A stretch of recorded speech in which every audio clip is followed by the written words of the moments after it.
Pastor Chris was teaching us some years ago, and he told us, he said, a generation is coming where people will begin to live beyond the power of death.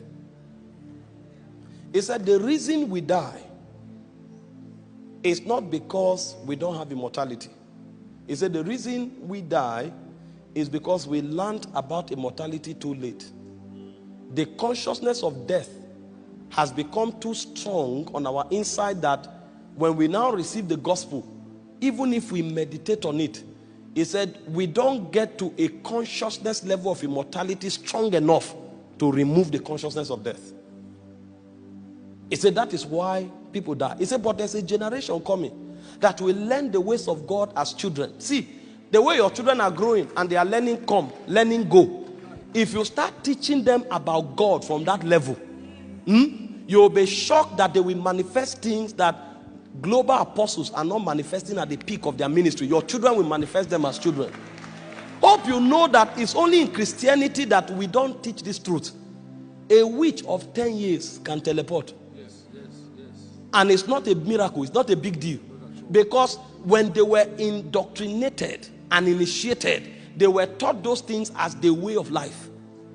A witch, we came here, all of us drove cars. And in fact, some of us even feel big because of the cars we drive. When witches go for meeting, if you carry a car, you can't enter that meeting. All of them teleport into the meeting. Everybody sit on their seat by coming through the wind. And people are not shocked. If I appear on this altar, trust me, 99% of us in this hall, we run. We will run out of this one and say, oh, this man is a witch. In fact, we are so fallen that any supernatural dimension we see, we call it a witch. We ascribe it to Satan. Is it not so pathetic? If anybody does anything supernatural, I say, no, that is a witch. Oh, that's a witch. Because subconsciously and subliminally, we think that they are the ones who have power. They are the ones who demonstrate supernatural. We have become comfortable with religion and rituals.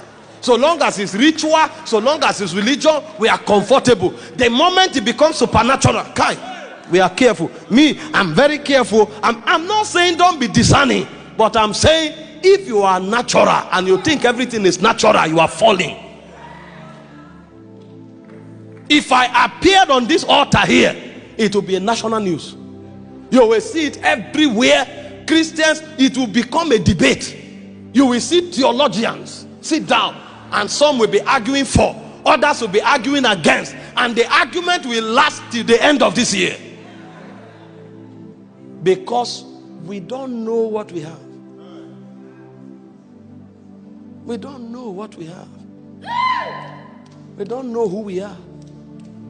How can a doctor be struggling in the hospital? When drugs can't work, speak. Your walls are balm in Gilead. How can an engineer be confused? When the laws of physics fail, bring the laws of the supernatural. How can a businessman fail? When the principles of economics don't work, enter into your realm and download wisdom. Even the earth was created by the wisdom of God. How can your kiosk fail? But we don't know what we have. And this is the unfortunate thing. And when we say Christianity is about people and building, we are building cathedrals. There's nothing wrong having a building where people gather. This is a building. But if our glory is in the ecstasies, then we are falling.